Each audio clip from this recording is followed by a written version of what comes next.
Hey guys, it's Cade, and I'll be talking about the Red Sea we saw in this past few weeks from February 22nd to March 5th, 2021. Please note, I'm not a financial advisor. This is not financial advice.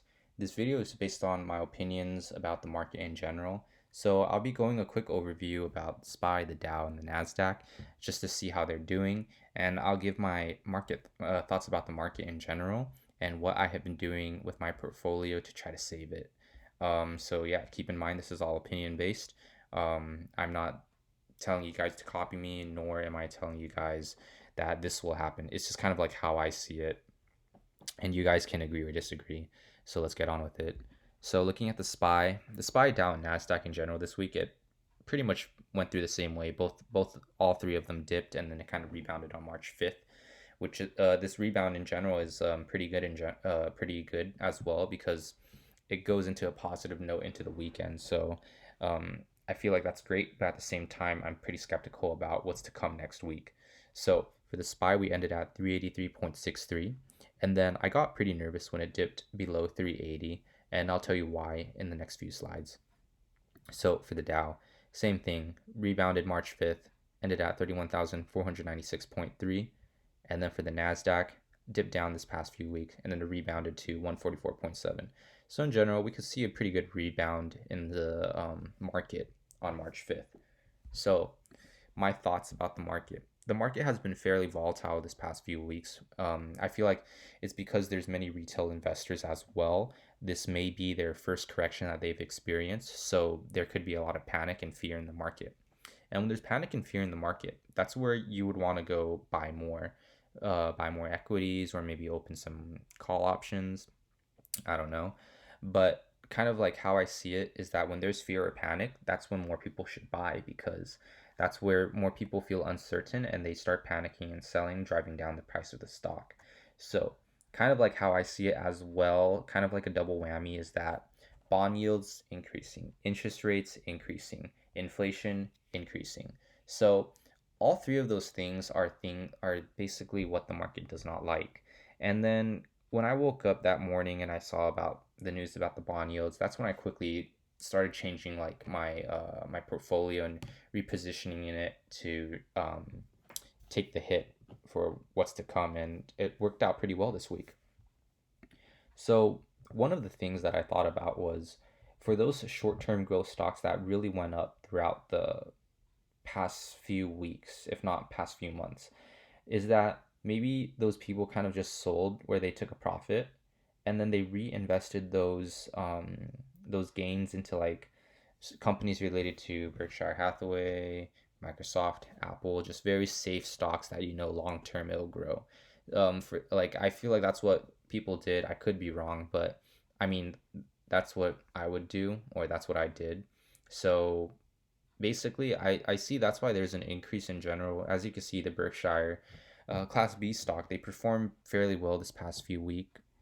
And then for Microsoft, they recovered today, March 5th. Apple recovered today on March 5th as well.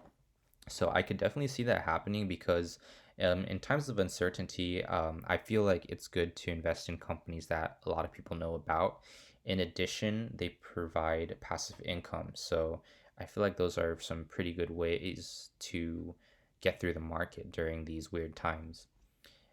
So as I stated earlier, I was fairly nervous when SPY went below 380. And the reason of that is because in March 2020, we saw the SPY dip down to 228.8 and the VIX shot all the way up to 65.54. Now, I don't think that the market will become this bad because COVID came out of nowhere and it really took a huge hit into the economy. And we see theaters opening up, vaccines, getting people getting vaccinated. We see a lot of positive things in general. It's just the negative thing is inflation rate, bond yields, and you see people like um, Janet Yellen or Powell just talking and then just bringing a very sensitive market to become more scared. And then that's kind of like how I see it in general for these past few weeks. So yeah, that's basically what I thought, you know? And then what I have been doing with my portfolio, and I have been actually getting some pretty good gains in general because market's going down, and then I'm profiting, not a lot, but at least I do see some greens in my portfolio, which makes me really happy. So, basically, throughout that bullish run, I've been saving because I felt like it was too good to be true. I've had some people I heard talk about, wow, whatever I invest in, it's just gonna go up in value, and that kind of gave me a signal about what's to come in the future, and it came a lot quicker than I imagined. So I saved a lot of cash, so I was able to invest in a lot of different equities during the dip, and then at the same time, like during this past few weeks, for those stocks or equities that I had less conviction in, I sold those for a profit and then reinvested that into my more of my long-term stocks. And I feel like it'll do well in the future because, in March 2020, I invested a lot of the long-term stocks and then they did me well. So as this past few week, I've been buying like I don't know how many dips, but what I did instead during these times is that I buy maybe a few of the equities, like maybe 10 shares, 15 shares, 20 shares, something like that. And then another day there's a dip. Oh, buy 20 more shares. And I just keep on buying that dip because I have such high conviction for those stocks that in the long term I could see growth. So that's what I did. That's my strategy. And I hope it pays off. And then for the VIX, so basically what I did is for the ticker VIXY, I was able to, you can open a call option for, or call contract for VIXY. And then so what I did is expiration for March 12th, I believe. March 12th. Yeah, that's next week, March 12th. And I did a strike price of 12.5.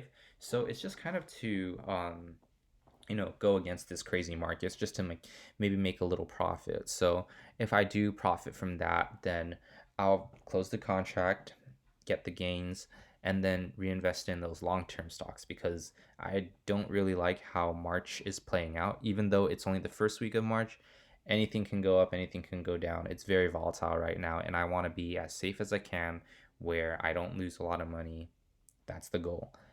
And then it was also my first time shorting companies. So Tesla is one of the companies I shorted. Earlier in the week, I shorted Microsoft as well, Palantir, and many others. I shorted a lot of stocks just to get some like quick gains and then reinvested into those long-term stocks like Microsoft, Apple, Berkshire Hathaway, Class B. And then so for Tesla, like honestly, I like the company Tesla, but for the stock right now, I don't think it's in a healthy position, and I'll tell you why. So for Tesla, there's a lot of EVs coming into the market right now. So Tesla has a lot more competition. Although I view Tesla as the leader of EVs, if anything, like the ETF of EVs, but kind of like how I see Tesla in general is that they do too many different things. In addition to that, not that too many different things is bad, but also they invested in crypto. So it's kind of like tied in with crypto as well. And I don't really like that because crypto is very volatile, even though I love crypto. I just feel like Tesla, with the dip, when it went below 600, that's where I'm starting to get a little shaky. So that's where I shorted Tesla. Got pretty good gains today. Would I short it again in the future? Probably not because I feel like this company can just really rip up and I could lose all my money from shorting it. But yeah, for Tesla, I would definitely invest more in it if it reaches to the 200, 300 level, if that's possible.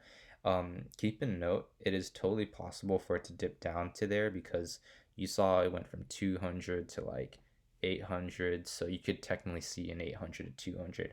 I'm not like causing fear or anything, but I'm just letting you guys know that it is a possibility because when you guys saw it dip to like maybe 650 or something or the 700s, you maybe some of you bought it and think it'll rise again, but Tesla's a very volatile stock, so I'm staying out of it until I'm very confident that that is one of the lowest prices I could get in a while or forever.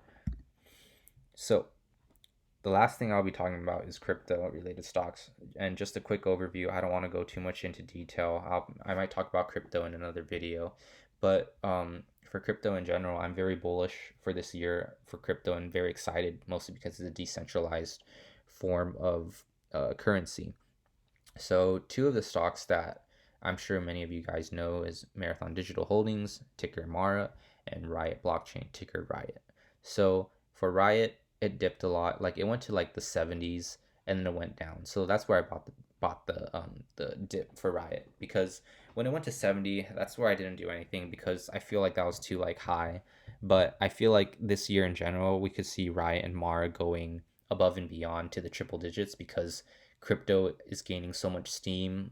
A lot of different companies are interested in countries are interested in cryptos, and companies are interested in crypto. So I could see a lot of good things about crypto for 2021. So Mara is more volatile than Riot. So I have more of Mara.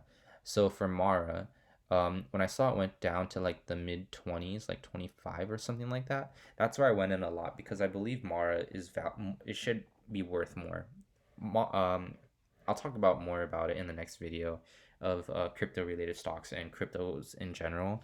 But basically, I'm more bullish on Mara, but I love both stocks. And that would conclude the video. Thank you for watching, and feel free to subscribe. Please like or dislike the video so I know if you guys like these contents or not. All right, have a good weekend.